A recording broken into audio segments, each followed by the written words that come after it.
What's up, everyone? Fight fans. Today we're breaking down one of the biggest mega fights in boxing right now that's coming up in just a few days. We're right around the corner, guys. So be ready for it and stay tuned.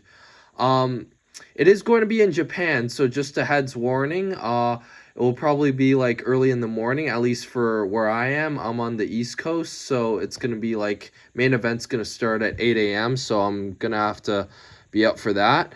But yeah, Naoya Inoue versus Junto Nakatani, two undefeated fighters, two elite champions, and possibly it's probably the most important all Japanese showdown in boxing history.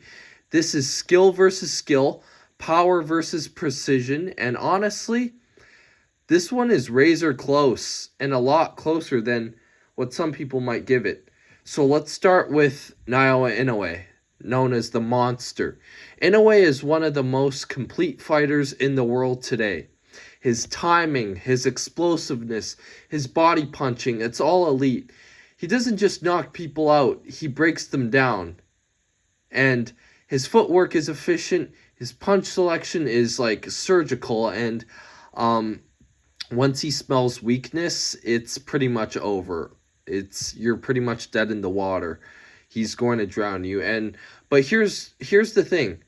Inoue is moving through divisions, and against someone like Nakatani, he may not, have the same physical strength and edge he used to. Now, Inoue has also been dropped before, so you never know, because Nakatani is a very strong and powerful puncher. So now, but let's talk about Nakatani. Junto Nakatani, this guy is very dangerous and still somehow underrated. He's taller, he's longer, and naturally bigger than Inoue.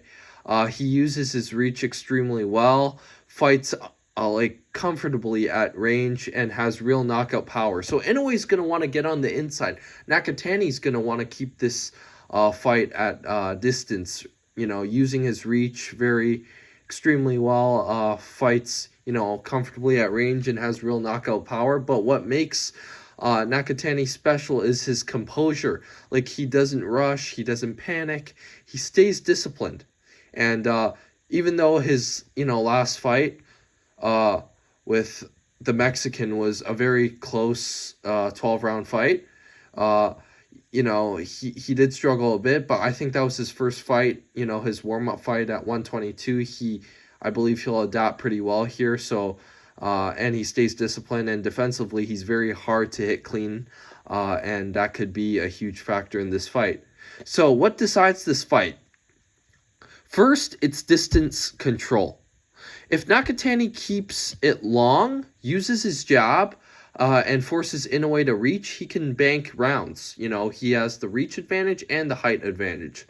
Second, body work. So Inoue is one of the best punchers of the body in boxing. If he starts slowing Nakatani down mid-fight, everything changes. And third, power versus durability. Both guys can punch. The question is, who handles it better when they get hit clean?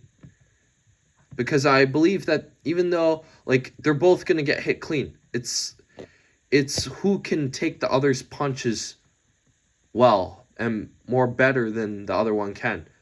I'm not going to lie, this fight is extremely close. There will be rounds where Nakatani is controlling the distance, landing clean shots, especially in the early rounds, and banking the rounds and making Inoue look human. But over time, I think Inoue starts to figure it out. He begins cutting the ring more effectively. He invests in the body, and those small adjustments start adding up. And by the championship rounds, I see this turning into a battle. And that's where Inoue's experience in high-pressure moments might give him the edge. So here's my official prediction. Naoya Inoue wins a very close decision. Or he finds a late stoppage somewhere around rounds 10 to 12 after breaking Nakatani down and maybe tiring them out. And they would both be tired, but, Inoue still has the power. And either way, this is not an easy fight. Uh, this is a chess match with knockout power on both sides. But yeah, let me know what you guys think. Yeah, what do you think? Does Nakatani pull the upset with his size, reach, and control? Or does Inoue prove once again why he's one of the best in the world? Or if not, the very best in the world alongside Alexander Usyk. So drop your predictions in the comments. And this fight is on May 2nd, so we're just around the corner. So stay ready, be ready, and we are in for something special. Thank you guys so much for watching, and until next time, I'll see you guys later. Peace out.